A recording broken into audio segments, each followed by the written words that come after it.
Olá pessoal, tudo bom? Como é que vocês estão? Estão me escutando bem?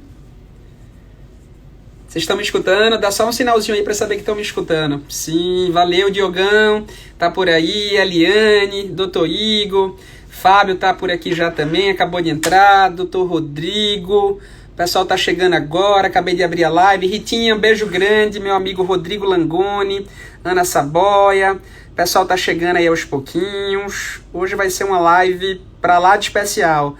Para quem não conhece, é praticamente impossível. Meu querido amigo, grande líder Jefferson Calaça, grande prazer estar aqui com você, meu amigo. Obrigado aí pelo prestígio. Meu amigo Paulinho, grande abraço. Deixa eu chamar aqui meu amigo aqui, Fábio Souza, para entrar, para a gente começar essa live que promete, vai ser super. Deixa eu ver se ele está aí já. Deixa eu ver se ele já está por aí. Meu querido amigo Fábio Souza. Prazer. Olá, Almir, tudo bem? Prazer gigante estar aqui com você. Olha, hoje é uma oportunidade única, ímpar. Para quem não te conhece, é praticamente impossível não te conhecer, para quem advoga, para quem milita com direito previdenciário, mas vou fazer uma breve apresentação aqui do meu querido amigo e juiz federal Fábio Souza. Fábio é simplesmente, para mim, o profissional mais completo que a gente tem dentro do direito previdenciário. Eu canso de falar isso, Fábio, mas parece até repetitivo, mas assim, você consegue ministrar com maestria e ir passando pelo regime geral, pelo regime próprio, pelos regimes complementares de previdência e sempre com muita propriedade. É impressionante como você consegue transitar por todos os campos aí do direito previdenciário e sempre com muito vigor. Você, na verdade, é um orgulho para toda a classe, não só de advogados, de magistrados, de procuradores também, o pessoal do INSS, até o pessoal do INSS também tem muitos elogios para a tua pessoa. Então, para mim é uma grande honra estar aqui com você hoje. Vamos falar sobre um tema que tem grande relevância para a advocacia previdenciária. Foi julgado recentemente, há menos de 15 dias, o tema 213. Eu tive o maior prazer, a maior honra de o IBDP me designar para funcionar como amigo da corte nesse processo. E você foi o relator da demanda lá na TNU, que traz aí, Fábio, uma modificação radical, substancial, para o que até então a gente tinha aí nos julgados previdenciários sobre tal temática. Então, eu vou passar a palavra para você aí, para você falar um pouquinho, e daqui a pouco a gente começa a debater um pouco sobre essa temática tão incrível, tão especial.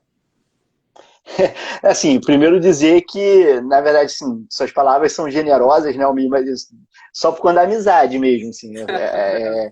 A gente, a gente tem... Uma coisa muito bacana hoje é verificar no direito previdenciário a quantidade de gente bacana falando de previdência, né? Isso é muito legal.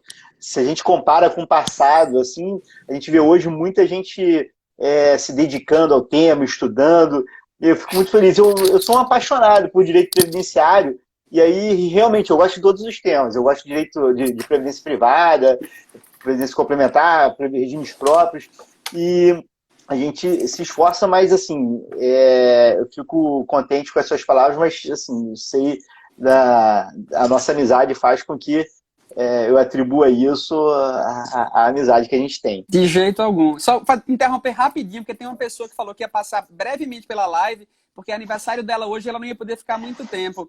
A doutora Rafaela Cosme, lá do Rio Grande do Norte, nossa querida amiga, uma grande referência para a advocacia previdenciária nacional, está por aqui agora. Rafinha, um grande abraço para você, querida. Sei que você falou que ia dar um breve pulinho só, está concedido aqui. Você pode se ausentar já, me sinto prestigiado, acho que o Fábio também se sente prestigiado, mas vai ser uma live realmente incrível. Acho que vai dar para esclarecer muitos pontos aí, Fábio, que ficaram aí não só para a advocacia, mas como para a magistratura também.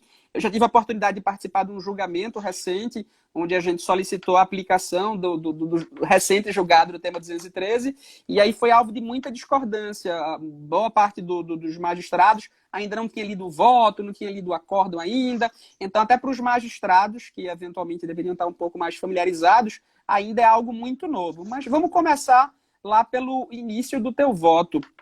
Você fala muito bem no início do teu voto sobre a proteção constitucional para a figura da aposentadoria especial e faz algumas reflexões. Ui, caiu aqui o telefone. mas voltou. Peraí. Deixa eu encostar aqui. Pronto, vamos lá. Você faz algumas reflexões muito boas sobre o princípio da isonomia e sobre o princípio da precaução também, que tiveram um reflexo muito interessante no teu julgamento. Eu queria que tu conversasse um pouquinho mais sobre essas considerações, para que o pessoal de casa possa entender um pouquinho mais sobre a construção do teu voto. Perfeito. De fato, primeiro, os parabéns para a doutora Rafaela, né, que é uma figura fantástica, um ser humano fantástico e uma profissional de excelência que coloca o direito previdenciário assim, num patamar elevadíssimo. Bom, a ideia aqui do tema 213 da TNU é que depois que o Supremo Tribunal Federal decidiu que o EPI eficaz afasta o direito à aposentadoria especial, ficou uma dúvida como é que a gente faz para analisar a eficácia do equipamento de proteção individual. E isso é um ponto muito importante. Por quê? Porque a decisão do Supremo diz que se o EPI for realmente eficaz, se o equipamento de proteção for realmente eficaz, ele afasta o direito à aposentadoria especial. Mas ele não cria uma presunção de validade das informações que estão previstas no PPP. Ele estabelece aqui a necessidade de demonstração de que o EPI é eficaz para afastar o direito à aposentadoria especial. E isso é um dado importantíssimo, porque a Previdência no Brasil, ela adotou claramente uma prioridade da igualdade formal, né? A gente que é da área jurídica, a gente aprende a lidar com o princípio da igualdade desde o início da faculdade. Se a gente pergunta em geral para as pessoas o que é igualdade, as pessoas da área não jurídica costumam dizer que igualdade é dar o mesmo tratamento para todos. O pessoal da área jurídica já tem uma visão um pouco diferente e já parte da premissa que as pessoas que são iguais devem ter o mesmo tratamento, mas as pessoas que são diferentes devem ter um tratamento diferente. Isso é um ponto muito importante e que o direito previdenciário acabou tratando da seguinte forma. A regra na Previdência Social é a igualdade formal, o mesmo tratamento para todos. Essa é a regra que está no artigo 201, parágrafo 1º da Constituição, que proíbe um tratamento diferenciado no que se refere à aposentadoria, estabelecendo, todos têm que ter o mesmo tratamento. Porém, nos casos indicados pela Constituição, o tratamento deve ser diferente, em nome de uma igualdade que não é meramente formal, de uma igualdade material, substantiva. E essa igualdade material, ela vai indicada pelo Constituinte, isso é muito importante dizer, que as pessoas que exercem atividades em condições prejudiciais à saúde, elas merecem um tratamento diferente. Então, a aposentadoria especial, ela ao mesmo tempo, ela tem o seu ponto de partida e tem o seu limite nessa previsão constitucional. Eu não posso conceder uma aposentadoria diferente para quem tem condições de trabalho semelhantes aos outros. Assim, se o meu vizinho trabalha em circunstâncias parecidas com a minha, semelhantes à minha, ele não pode se aposentar mais cedo que eu. Mas, ao mesmo tempo, se alguém trabalha em condições especiais, ela não pode ser tolhida do direito a obter aposentadoria. Porque se a pessoa trabalha em condições em que ela vai adoecer mais cedo, ela pode ficar inválida, ela não tem a mesma oportunidade de alcançar o direito à aposentadoria. Então, a ideia de uma aposentadoria especial é a ideia de igualar as chances do indivíduo obter a aposentadoria. Essa é uma premissa essencial. Se a pessoa usa o equipamento, Almir, de proteção individual, o que o Supremo disse se ela usa o equipamento que é eficaz, ela tem as mesmas chances que outras pessoas têm de chegar no direito à aposentadoria especial. Só que isso só vai acontecer se o equipamento for realmente eficaz. E esse é um ponto importante. Eu fiquei, assim, esse foi um dos primeiros pontos importantes no voto, porque havia uma interpretação, e há uma interpretação, no sentido de que apenas no caso que foi ressalvado expressamente pelo Supremo é que a gente poderia discutir a eficácia do EPI, que foi o caso do ruído, né? Então, o que o Supremo fez quando ele analisou a questão da eficácia do EPI? Ele estabeleceu uma tese maior, e a tese maior era o EPI eficaz impede a concessão da aposentadoria especial. Essa era a tese maior. E aí, analisando, porque ele teve que analisar a questão do ruído no caso concreto, porque o caso concreto que ele estava julgando era um caso de ruído, ele falou, para o ruído não existe EPI eficaz. Aí muita gente trata o caso do ruído como se fosse uma exceção à tese principal, mas não é uma exceção. O ruído, quando o Supremo fala do ruído, ele está aplicando a tese principal. Porque a tese principal é se houver EPI eficaz, isso impede a concessão da aposentadoria. E aí ele fala do ruído. No caso do ruído, não há EPI eficaz. Mas é apenas um dos casos em que não há EPI eficaz. Pode existir inúmeras outras situações em que não existe um equipamento de proteção individual realmente eficaz. Perfeito. E aí o voto parte por essa linha. Perfeito, Fábio. Você viu quem está com a gente aqui? Simplesmente a maior autoridade do Brasil sobre a matéria. Nossa querida amiga e presidente do IBDP, doutora Adriane Bramante, nossa grande líder da advocacia previdenciária. Tive a honra de ser designado por ela para atuar nesse tema e, graças a Deus, conseguimos alcançar um resultado final, logicamente colegiado na TNU, que foi majoritariamente favorável à pretensão dos segurados. Tem uma reflexão, Fábio, muito importante que você fez no teu voto, que o EPI não elimina a insalubridade, cria apenas uma barreira, né, entre os riscos e o trabalhador. E a gente partia de uma premissa, dentro de uma situação de política judiciária, e quando você via ali tão somente EPI eficaz, sim ou não, se tinha um Szinho consignado no documento, boa parte dos magistrados já entendia que, olha, não adianta que entrar no mérito, querer saber se higienizou, se substituiu, se de fato tinha certificado de aprovação de conformidade válido. Então a gente tinha, na verdade, na prática, depois do julgamento do tema 555 lá pelo Supremo, a consignação de que, olha, se for ruído, tranquilo, porque o Supremo abriu em tese uma exceção. Era essa leitura majoritária. Mas se for outro, você vai ter que, na verdade, de alguma forma, comprovar, e aí era uma prova praticamente impossível de ser feita, na visão de boa parte dos magistrados, que, de fato, aquela suposta eficácia do EPI, ela não era subsistente. E aí, qual o grande problema? E esse era meu grande receio da TNU entender dessa forma. Era no sentido de que a discussão sobre a correção do PPP deveria ser feita no juízo trabalhista. Inclusive, um dos votos vencidos seguiu essa linha, né? No sentido de que, olha, não cabe a gente aqui entrar no mérito do PPP ou não. E você construiu uma argumentação muito interessante para desconstituir, talvez, esse voto que ficou vencido. Se for possível, eu gostaria que falasse um pouquinho sobre essa questão. Esse é um ponto muito importante. Eu tenho que registrar aqui também aqui toda a minha admiração pelo trabalho da doutora Adriane Bramante, presidente do IBDP.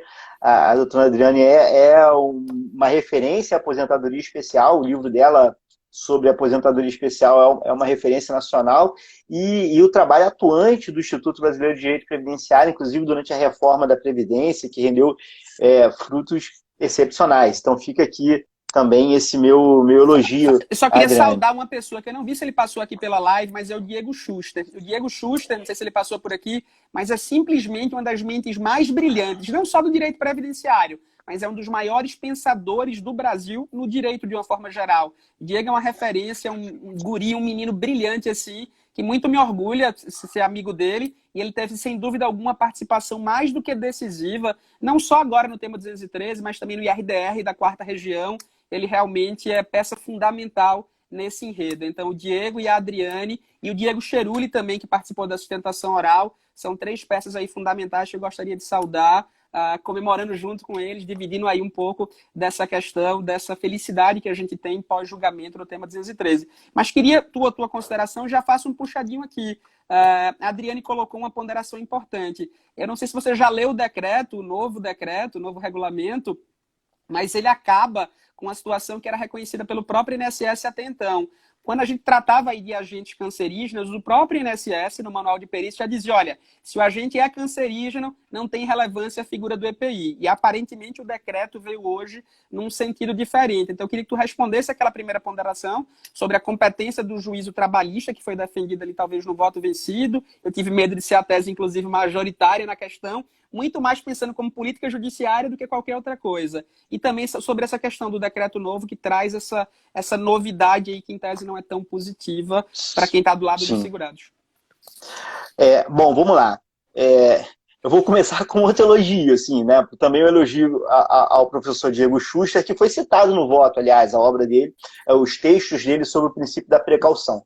E isso é muito importante para a gente avaliar essa questão que foi colocada. Primeiro que, quando a gente trabalha com o princípio da precaução, a gente precisa estar um passo além da prevenção, né? Eu costumo usar o seguinte exemplo para explicar precaução. Se você está num prédio e nesse prédio aparece uma rachadura e a Defesa Civil chega nesse prédio e fala o seguinte, olha, existe o risco desse prédio cair, a gente vai sair do prédio por precaução. Agora, se a Defesa Civil chega no prédio e diz, olha, eu não sei se existe o risco do prédio cair, mas pode ser que exista esse risco, eu nem sei se o risco existe, mas pode ser que exista esse risco, nós também vamos sair do prédio por precaução, não é?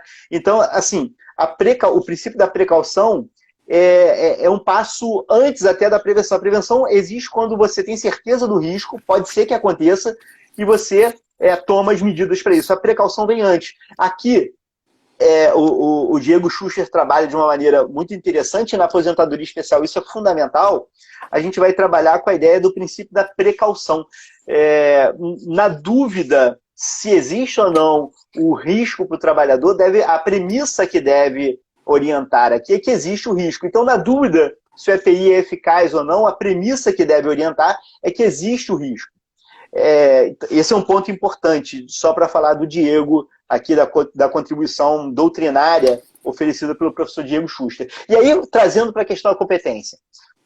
De fato, esse era um dos pontos mais polêmicos. Assim, se a discussão sobre o conteúdo do PPP era uma discussão trabalhista ou era uma discussão previdenciária. O que orientou o voto e foi o entendimento da turma nacional, né? Que a decisão foi da turma, foi por maioria, mas foi da turma nacional. Foi no sentido de considerar que as questões prejudiciais, elas não determinam a competência. Então, quando você tem uma questão prejudicial, ela pode ser analisada em um juízo que não é o competente para julgar aquilo como demanda principal. A gente faz isso o tempo todo com direito previdenciário. Acho que o maior exemplo são os casos de pensão por morte. Quando a gente vai discutir se a pessoa era ou não companheira, aquilo é um tema de direito de família. E se você ajuizasse uma ação só para reconhecer a união estável, você deveria ajuizar essa ação na justiça estadual, na vara de família. Agora, quando você ajuiza uma ação para discutir o direito à pensão por morte, você vai analisar se houve ou não a união estável apenas como questão prejudicial. Porque a Justiça Federal é competente para dizer se existe ou não o direito à pensão por morte. E para chegar a essa conclusão, ela precisa avaliar as questões que passam pelo direito de família. Esse mesmo raciocínio é aplicado aqui na questão do EPI. A discussão se o PPP foi bem aplicado, foi bem preenchido ou não, de fato, é uma discussão trabalhista. É uma obrigação do empregador preencher corretamente o PPP. Tanto é que você continua com a possibilidade de ajuizar uma ação na Justiça do Trabalho, uma reclamação trabalhista, para que a empresa preencha corretamente o PPP. Agora, eu não preciso disso como uma condição para ajuizar a reclamação, a ação previdenciária. Por dois motivos. O primeiro, porque se o INSS indeferiu o meu benefício e eu condiciono o acesso à justiça aqui a uma reclamação trabalhista, eu estou ferindo o artigo 5º 35 da Constituição. Tem uma lesão a direito que não está podendo ser apreciada, porque eu estou colocando um óbice aqui. Segundo, porque a questão do EPI eficaz, ela é apenas prejudicial. O que eu estou julgando é se existe ou não o direito à aposentadoria especial. É isso que está sendo julgado. Para chegar a essa conclusão, eu preciso analisar se o EPI é ou não eficaz e se o PPP foi preenchido corretamente. Então, essa é uma questão prejudicial que não afasta a competência da Justiça Federal para julgar esse tema. Mas, de fato, você tem razão. Dois votos, né, o julgamento foi por maioria, e 2 votos foram em sentido oposto, e o argumento central desses 2 votos foi no sentido de que essa é uma questão estritamente trabalhista e que não deve ser julgada na Justiça Federal. Perfeito. Você coloca muito bem pela questão da política judicial, né? Eu acho que a gente vai ter oportunidade um pouco de falar sobre isso um pouco mais à frente. Olha, eu vou adiantar um pouquinho para a gente tocar nesse assunto, e eu participei de um julgamento, Fábio, acho que hoje é quarta, né? Na segunda-feira, em que eu até conversei com a Luana, minha sócia aqui do escritório, que faz a sustentação oral. Disse: Luana, quando tiver um tema lá que toque no 213, você me avisa, que eu quero ir lá para fazer um desabafo com relação a essa questão. Aí Luana me avisou: Almi, vai ter lá o 213. Aí era a sustentação oral por videoconferência, esperei, fui um dos últimos lá, e foi uma sessão bem confusa, porque assim teve problema com o sistema Policom que estava tendo usado, e assim foi engraçado porque assim boa parte dos magistrados usou a sessão para desabafar por algum motivo. Ó, eu quero desabafar por isso, eu quero desabafar por aquilo, e eu lá assistindo e anotando tudo, né? Quando chegou minha oportunidade, eu disse: pronto, eu também quero fazer um desabafo hoje, eu vou gastar 1 minuto dos meus 5 aqui para fazer um desabafo com relação à questão. Eu disse: olha, eu passei 5 anos tentando colocar aqui para esse colegiado que o que estava sendo interpretado do julgado do tema 555 do STF não era o que via sendo aplicado aqui na prática, que você verificava lá o S no PPP, você já afastava o reconhecimento do período especial. E aí sustentei, expliquei o voto, como é que foi conduzido, o que aconteceu, a maioria, aquilo tudo. E aí, no caso concreto, os magistrados ainda não tinham lido o voto, né? Não tinham lido o voto, tampouco o acordo, então não sabiam a fundo ainda o que tinha acontecido.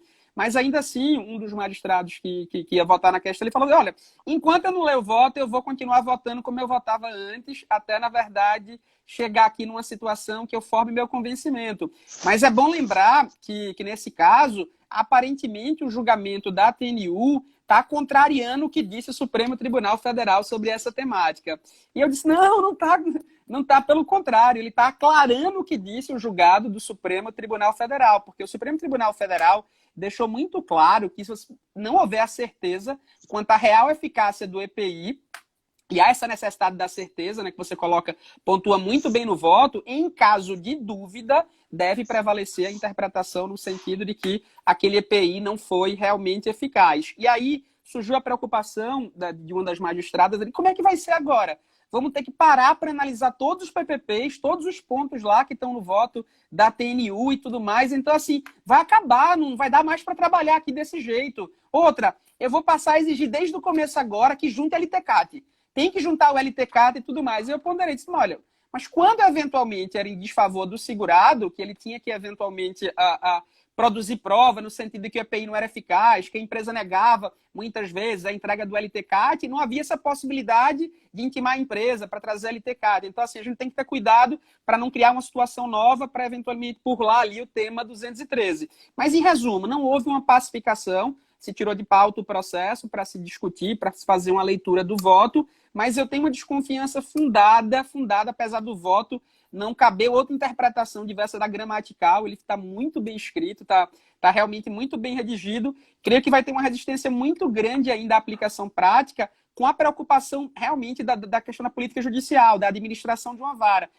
Então a gente sabe que é complicado, os juízes estão ali abarrotados de demandas, mas o segurado que está aqui na ponta, do outro lado, ele não quer saber que é apenas um número, né? Ele quer o seu caso enfrentado a contento, que a argumentação que foi colocada ali inicial, de fato, seja afastada, repelida ou acolhida, mas não de forma genérica, então somente com base num S ali, num documento que não tem presunção de veracidade, como foi bem destacado no voto. Eu queria escutar a tua reflexão sobre essa questão. Perfeito. Assim, primeiro colocar que a decisão da TNU é uma decisão que, apesar de ser representativa de controvérsia, claro, ela não tem efeito vinculante, né? Então, é apenas um precedente persuasivo, não é um precedente vinculante. Isso é um ponto importante. Então, às vezes a gente lá na TNU recebe reclamação em alguns processos por conta de decisão tomada em representativo de controvérsia. Não cabe reclamação para a TNU se o julgamento foi contra um precedente representativo de controvérsia. Esse é um ponto importante aqui. Agora, eu entendo essa preocupação, e é natural que exista essa preocupação. A gente tem uma realidade de muitos processos, Só que, assim, eu não gosto muito, respeito plenamente e entendo, compreendo a argumentação, mas eu não gosto do tipo de argumentação que fala o seguinte: olha, isso vai inviabilizar a justiça, então a gente não pode aplicar. Não gosto porque, na verdade, assim, se você diz que vai inviabilizar a justiça e não pode aplicar algo que, na verdade, é o que você considera que é o direito, já não se está aplicando o direito. Assim, eu acho que a gente tem que tomar a preocupação com a viabilidade do judiciário, é algo que tem que estar sempre presente, mas não pode isso servir como argumento para eliminar o direito do segurado. Isso é um ponto que eu acho importante, né? Então a gente tem que construir as ferramentas adequadas. Mas eu não acho, e aí é que está o ponto, que o tema 213 vai gerar esse problema, vai gerar esse impacto todo. Tá? E digo por quê. Tá? Primeira coisa, as condições, a tese coloca algumas condições para a EPI ser considerada eficaz. Mas não é tese, não é a TNU que está inventando. Na verdade, a TNU simplesmente coloca o que está no ato administrativo regulamentar, que é a NR6, que coloca como exigência para a EPI ser eficaz. Então, veja que loucura, Almir. Você tem um ato do Ministério do Trabalho dizendo que para o EPI ser eficaz, ele tem que preencher os seguintes requisitos. Ok. E aí, quando você vai para uma análise judicial, você pode ignorar o fato desses requisitos não serem cumpridos? Isso não é possível. Na verdade, a gente precisa, para o EPI ser eficaz, atender aquilo que a própria administração está dizendo que é. Não é um critério novo, não é o judiciário que está inventando, não é algo que está saindo de ativismo judicial, nada disso. Na verdade, você está falando que a decisão judicial deve seguir os parâmetros que a norma regulamentadora está dizendo que são necessários para que o EPI seja eficaz. É isso que se está colocando. Agora, vai dar um pouco mais de trabalho? Pode até dar, mas não vai gerar um caos. Por quê? Vamos lá. E aí vem um ponto muito importante da tese da TNU, que no início até gerou um pouco mais de polêmica e depois no ajuste do voto isso acabou sendo solucionado, na minha opinião, que é o seguinte, olha, para você argumentar que o EPI não é eficaz, você tem que explicar o motivo. Não adianta você chegar e simplesmente alegar de maneira abstrata que o EPI não é eficaz. Isso vai trazer para o advogado que está atuando num caso como esse uma responsabilidade maior, porque desde a petição inicial ele vai precisar identificar ali o motivo pelo qual o EPI não é eficaz. Então, aonde foi desatendida a NR6? A norma regulamentadora número 6. Aonde, em que ponto da NR6 o EPI perdeu a eficácia? Isso faz com que a gente tenha ali, na imensa maioria dos casos, uma solução que vai ser baseada em prova documental. Alguns colegas no início manifestaram a seguinte preocupação: olha, isso vai gerar necessidade de fazer um monte de perícia na Justiça Federal para... Não, eu digo o seguinte: você vai ter uma raridade, vai ser muito raro você ter que ter perícia para analisar a eficácia do EPI. Por quê? No fundo, você vai trabalhar diante da seguinte lógica: para você preencher os requisitos da emissão é documental. Então, tá lá. O EPI é adequado àquele risco? O que você faz? Como é que você analisa, em primeiro lugar, se o EPI é adequado a esse risco? Você vai olhar na NR6, se para aquele risco, aquele EPI é o necessário. Agora, se você quiser provar que no caso concreto o EPI não era eficaz e vai precisar fazer uma perícia, no fundo, essas vão ser situações excepcionais. Vai ser o caso, quer ver? É o caso do ruído. É uma situação excepcional. Será que existe EPI eficaz para agente biológico? É uma situação excepcional. Mas na imensa maioria das vezes você vai trabalhar com os EPIs que a administração já colocou. A luva para esse tipo de agente nocivo, você parte da premissa de que ela é eficaz. Agora, será que foi fornecida de verdade? Será que está tendo manutenção? Porque, assim, não adianta nada você dar um EPI 10 anos atrás, aquele EPI já está todo agora fora do prazo de validade, então, e você continuar dizendo que a EPI é eficaz. Aquele trabalhador, ele está descoberto. Acho que esse é o ponto. Para que existe aposentadoria especial? Para preservar a saúde do trabalhador. O EPI eficaz não existe para você. Para que existe aposentadoria especial? Não é para garantir um direito mais cedo, para garantir mais dinheiro, não é nada disso. O EPI eficaz eu quero garantir a saúde do trabalhador. Se ele está trabalhando em condições que vai gerar um dano à saúde dele, ele tem direito a deixar de se expor àquele agente nocivo. Esse é um ponto muito importante. Então, eu tenho a convicção de que não vai gerar, primeiro, um grande número de perícias. Perícia vai continuar sendo excepcional. A gente não vai precisar de perícia para aplicar o tema 213. Tá? Segundo, a gente não vai gerar um grande problema, porque, na verdade, a gente vai precisar ter petições iniciais e tem a controvérsia. A petição inicial vai precisar delimitar bem a controvérsia. O EPI, nesse caso, não é eficaz porque ele foi fornecido há 10 anos atrás e não tem ali o registro de novo fornecimento ou de manutenção. Esse é o ponto. Porque todos os documentos precisam estar registrados na empresa. Se você não conseguir provar, diante desse quadro, vem a parte 2 da tese, que é a necessidade de reconhecer o direito à aposentadoria especial. Mas não é a TNU que está dizendo isso, foi o Supremo que disse no tema 555. O Supremo falou, se houver dúvida, a premissa a orientar o julgador é pela concessão do benefício. Isso já disse o Supremo. Perfeito. Fábio, tuas reflexões são maravilhosas. Para quem não teve a oportunidade de ler o voto ainda, ele está disponível desde o dia 25 de junho. É um voto realmente brilhante que aborda todos os pontos ali que podem levar a uma conclusão no sentido da ineficácia do EPI no caso concreto. A Adriane fez uma pergunta logo mais cedo, hoje saiu o novo regulamento da Previdência, e eu queria fazer uma ponderação antes de repetir a pergunta dela.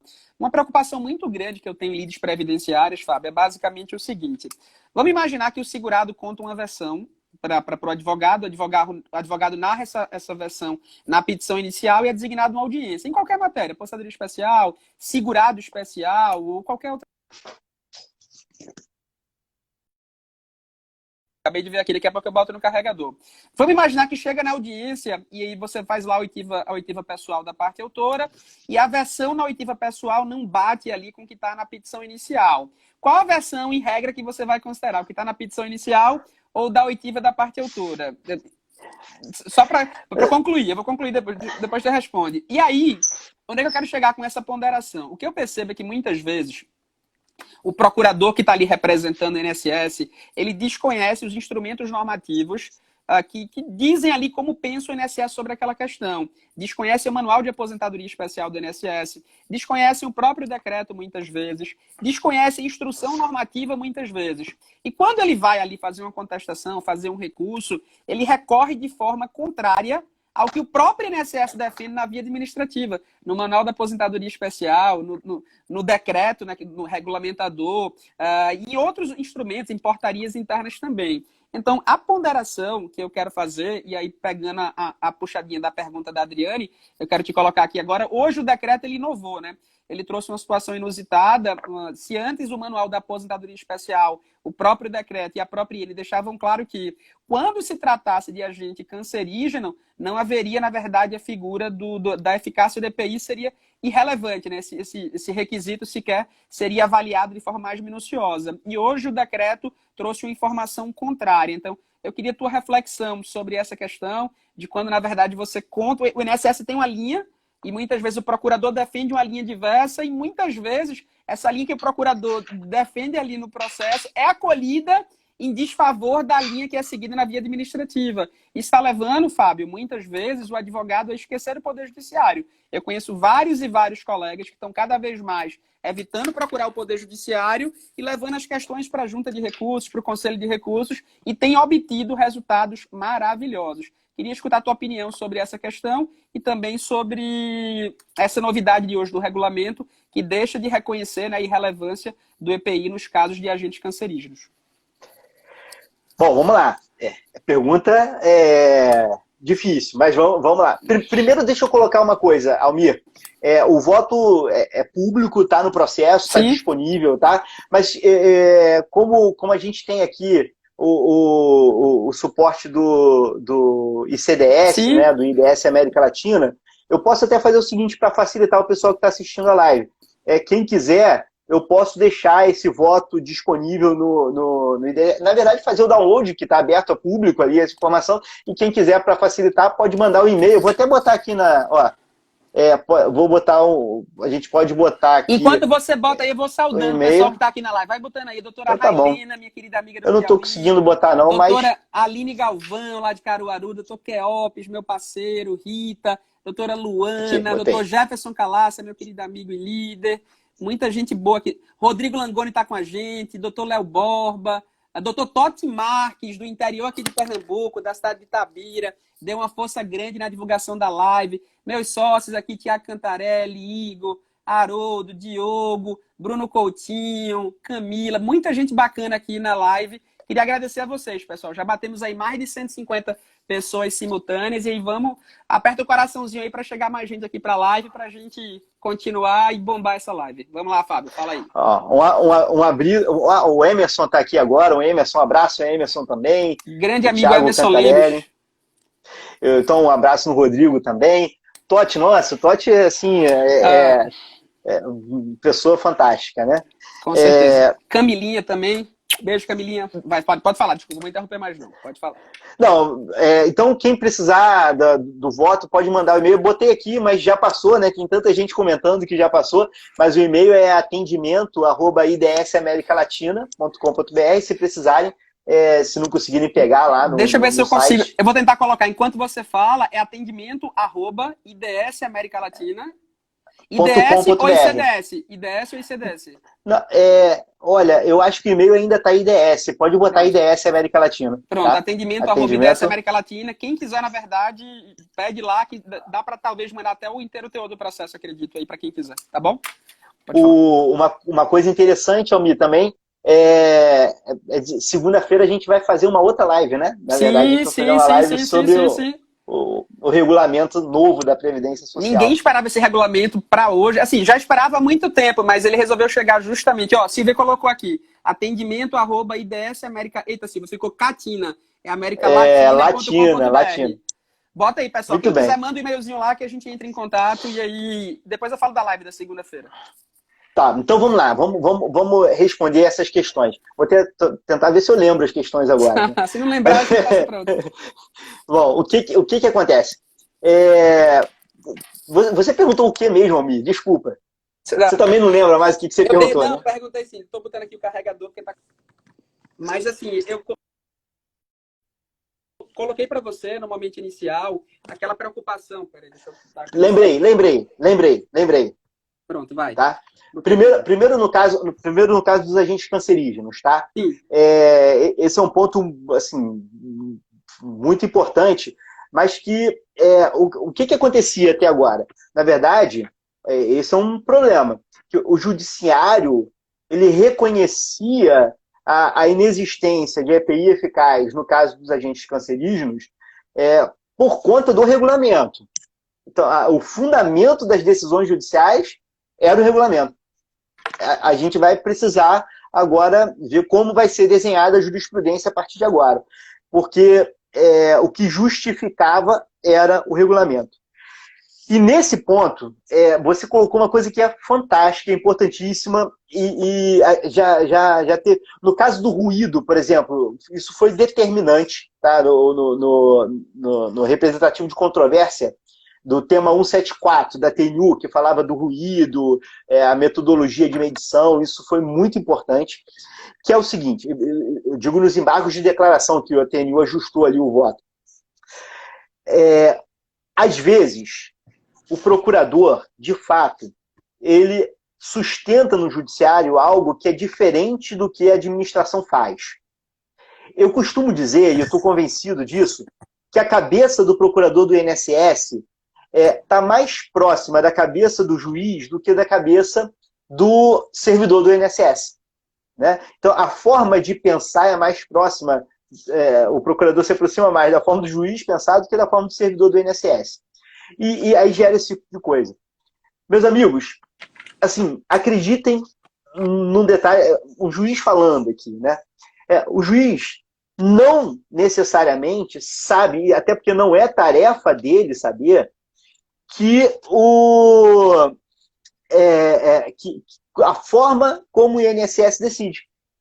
O juiz conhece a lei, o juiz conhece o regulamento, de certa forma, mas a prática administrativa, quem conhece é o advogado que está ali militando no dia a dia. E às vezes eu vejo muitas críticas com toda razão ao judiciário quando ele toma decisões que são mais rígidas do que as decisões administrativas. Só que eu posso dizer o seguinte, várias vezes não chega para o judiciário como efetivamente o INSS está atuando. Várias vezes o processo corre com a argumentação, é assim, tem que ser, mas falta um argumento muito importante que os advogados devem colocar, né? Olha, administrativamente se faz dessa forma. Isso pode ser juntando a instrução normativa, isso pode ser mostrando outros casos, mas explique para o judiciário, porque o comportamento da administração é matéria de prova. Não é matéria que o juiz conhece de ofício. O comportamento da administração é matéria de prova. A parte tem que alegar, provar que o INSS está atuando daquela forma. Isso é um ponto essencial. E acreditem, os juízes se sensibilizam quando se demonstra que o comportamento do INSS é aquele.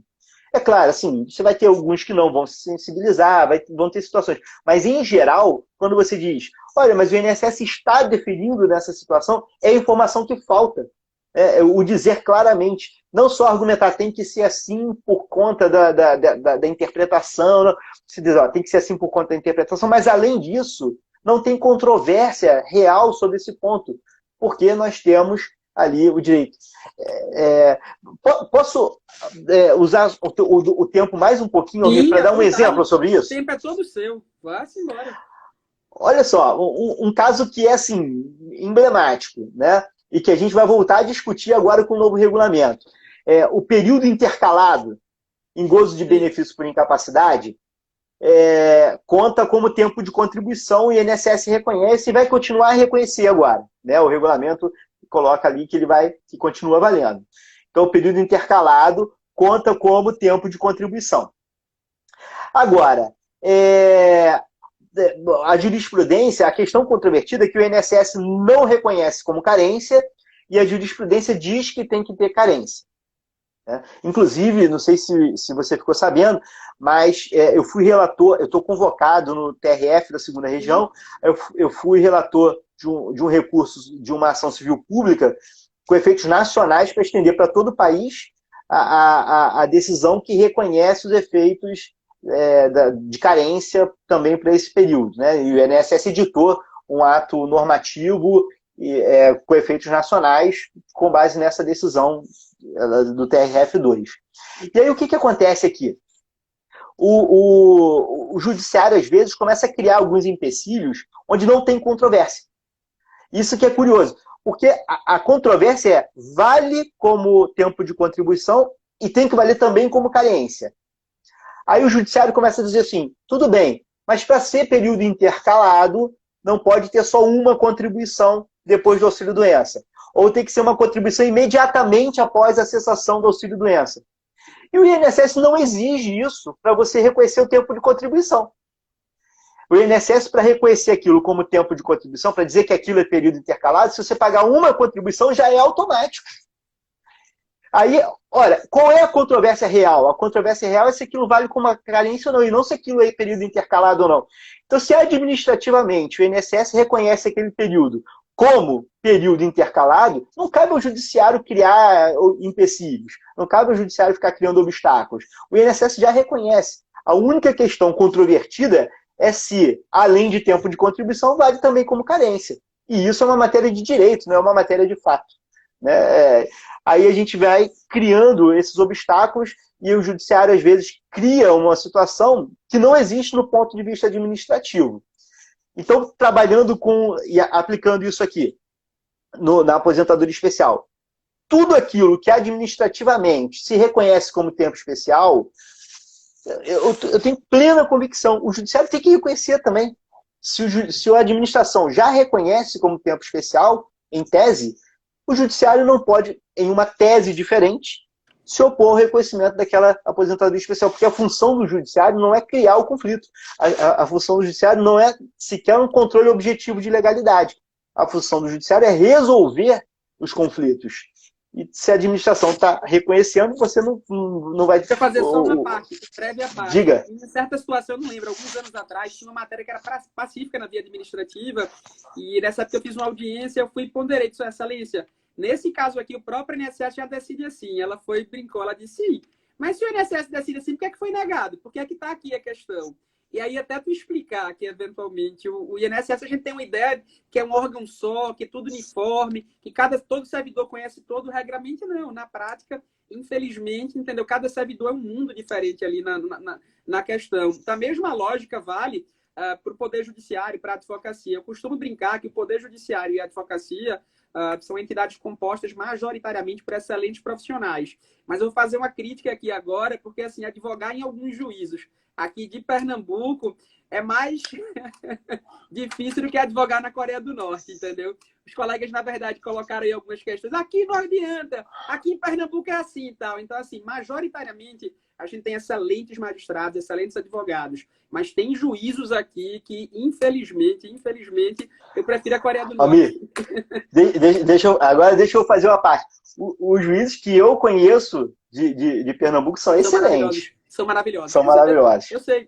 Posso aqui citar como exemplo a Poliana, que é uma excelente magistrada, o Joaquim Lustosa, o Frederico Killer, também é um excelente magistrado. Mas, assim, logicamente, tem alguns que realmente que a gente não vai citar aqui, logicamente, que a gente olha assim e diz, não pode ser magistrado isso, não tem como, não é possível e tal. Mas, assim, majoritariamente são excelentes profissionais, assim como no país todo, assim como a advocacia também é composta majoritariamente por excelentes nomes. Mas vamos prosseguir. Tu ia falar alguma coisa, Fábio? Eu fiz só uma parte aqui da questão.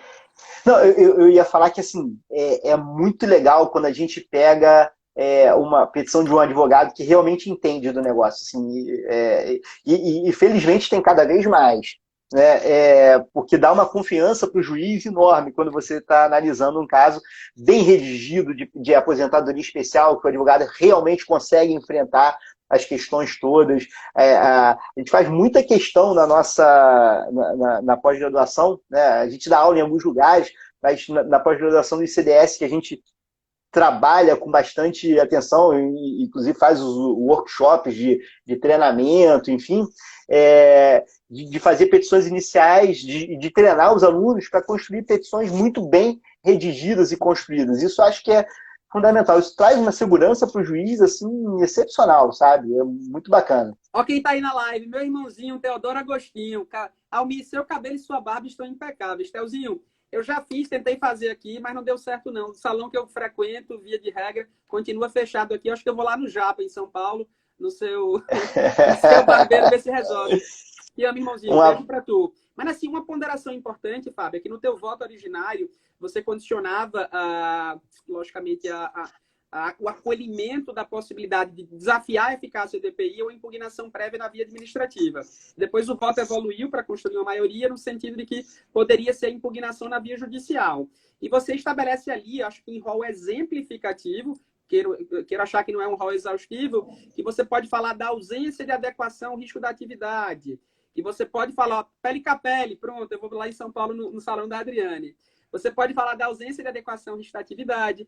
Você pode falar da inexistência ou irregularidade do certificado de conformidade. Você pode falar do descumprimento das normas de manutenção, substituição e higienização também. Você pode falar da ausência ou insuficiência de orientação e treinamento sobre uso adequado, guarda e conservação. Ou você pode falar também sobre qualquer outro motivo capaz de conduzir à conclusão da ineficácia do EPI. Uma ponderação que eu faço. Vamos imaginar que o advogado, na petição inicial, ele impugnou de forma fundamentada no tocante à ausência de adequação ao risco da atividade, mas não impugnou com relação ao item 2, 3, 4 ou 5 ali a título de exemplo. Poderia, na tua visão, à luz do que foi decidido pelo tema 213, o magistrado ali, considerando que houve uma impugnação, mas com base no item diverso, acolher o 2 e não um que foi alvo da impugnação, sem que isso aí acarretasse inovação do pedido? Qual é a tua visão sobre essa questão? Ou teria que ser realmente compatível exatamente com o que você impugnou na inicial? Bom, vamos lá. Um abraço para o Theo. Assim, o Theo é uma pessoa fantástica. Aliás, o Theo e o Almir me deram um presente fantástico, que foi me convidarem para fazer uma palestra no evento em Harvard, né? Caramba, que legal, nem assim. fala, que saudade de Harvard, que saudade. A Adriane esteve lá com a gente também. Cantarelli não foi, estava pirangueiro na época, hoje em dia ele iria, tenho certeza. Mas não foi, Canta? Mas teve muita gente boa lá, mais de 50 colegas do Brasil todo. Foi um evento que vai ficar realmente na história, na memória de todos nós. Mas me fala a sua ponderação sobre essa questão. Bom, vamos lá. O que acontece? O voto, na primeira versão do voto, a gente... e eu continuo achando que no plano ideal isso deveria acontecer, mas no plano real isso não dá para acontecer. Tá? No plano ideal, a gente teria que ter aqui a impugnação administrativa, porque a ineficácia do EPI é uma matéria de fato que precisava primeiro ser levada a conhecimento da administração. Então, é uma matéria de fato que primeiro deveria ser levada a conhecimento da administração, e se a administração não admitisse aquilo, aí sim que é a impugnação judicial. O problema, e por isso houve uma mudança do voto na sessão agora, né, foi na sessão de junho da TNU, refletindo um pouco melhor, debatendo com os colegas da TNU e também com os aportes do Amicus Curiae, das partes, e a gente acabou mudando, fazendo um aditamento ao voto para dizer o seguinte: olha, seria o correto se houvesse uma real possibilidade de impugnação administrativa desse ponto no INSS. A questão é que, do ponto de vista prático, na vida real, não existe essa possibilidade de impugnação administrativa. Tá?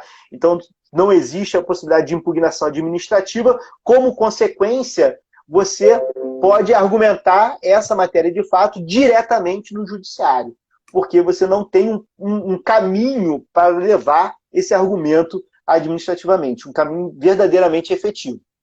Agora, o advogado, e esse é um ponto, Almir, que a gente precisa ter uma consciência cada vez maior, o advogado previdenciarista, ele assume uma responsabilidade enorme. Tá nas mãos do advogado previdenciarista o direito da vida digna daquela pessoa. Então, na hora de construir a petição inicial, ele precisa realmente colocar ali toda a causa de pedir. Não dá para ele jogar na petição inicial dizendo que o EPI não é eficaz para assim, um momento... Porque isso, o que não pode acontecer, e eu acho que a tese toma esse cuidado, não dá para você jogar um argumento de que não é eficaz e depois pedir uma perícia para ver se tem alguma coisa. Você tem que entrar com a ação judicial já apontando o que tem de errado. Tá?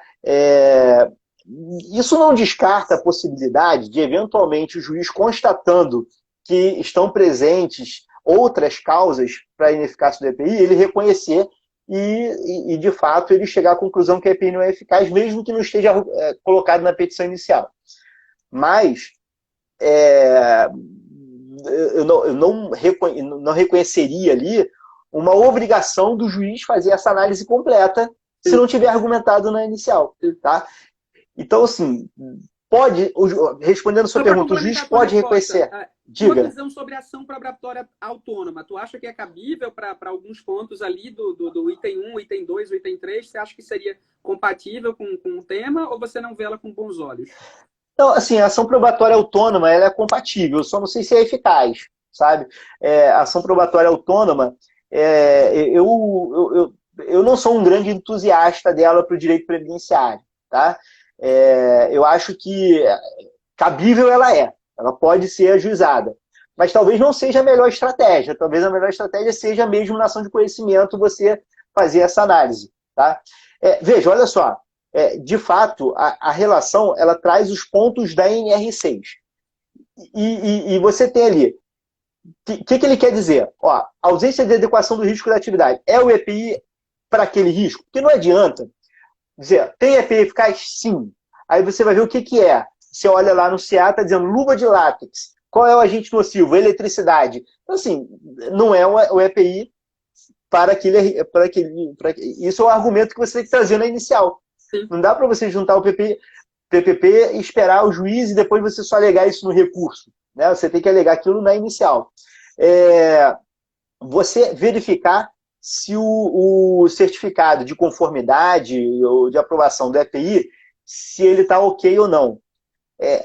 Às vezes eu me pego, Almir, julgando o recurso, onde a questão não foi alegada assim, expressamente, e entrando no site do Ministério do Trabalho, olhando ali o CA, que está no PPP, para saber se... Só que o que a tese está dizendo o juiz não tem que fazer isso sem ter a alegação. Na verdade, cabe ao advogado alegar isso, construir isso. Não é a decisão judicial que vai fazer essa investigação. O juiz não tem que investigar se a EPI é eficaz ou não.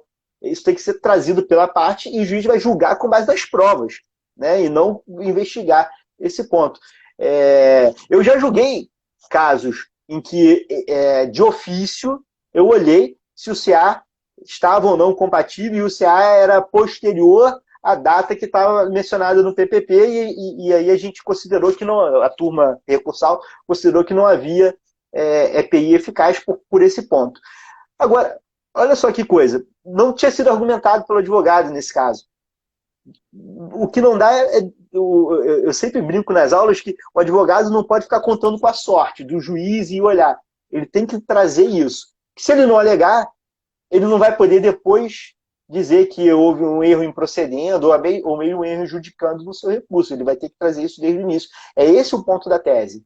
Ô, Fábio, lá no ICDS, tem algum curso específico que ensina, na verdade, a fazer as petições com essa questão, para, na verdade, aprofundar, para você detalhar, para não correr o risco, eventualmente, de ser atropelado e fazer coisa julgada material e você ficar impedido ali de rediscutir a questão? Tem algum curso específico nessa questão que a gente possa recomendar para o pessoal? Tem um monte, na verdade. Né? O ICDS tem uma gama enorme de cursos. Aliás, vai ter um curso da Adriane Bramante lá. A Adriane vai dar um curso do Dissecando o PPP, que vai dar lá no ICDS em agosto. E a nossa pós, ela é construída em cima dessa premissa, Almir. Né? A pós-graduação do ICDS, ela é construída na prática. Então, assim, você tem as aulas. Eu fico muito feliz com o resultado, assim, porque a gente tem alguns workshops em que os alunos respondem a casos concretos, fazendo petições, e os professores analisam as petições dos alunos. Então, os alunos vão adequando suas petições, aprendendo a peticionar de maneira eficaz, de maneira realmente capaz de convencer, e a gente trabalha muito isso. Todos os cursos do ICDS são voltados para esse aspecto prático muito forte, né? E a pós-graduação trabalha assim. Quem faz a pós-graduação tem as aulas e um monte de oficina. Então, as oficinas estão incluídas ali nesse debate de aprender colocando a mão na massa. Eu acho muito, muito bacana isso.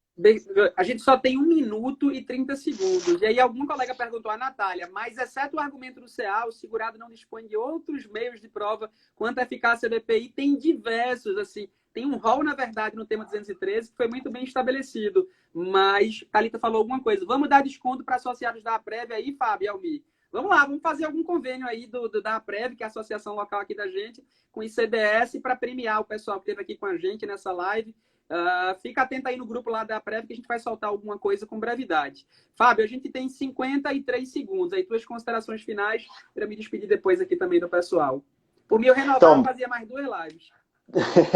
Olha, então, bem rapidinho, assim, eu acho que o tema 213 ele vai trazer uma mudança importante no comportamento judicial sobre a aposentadoria especial, sobre esse ponto da eficácia do EPI. Não dá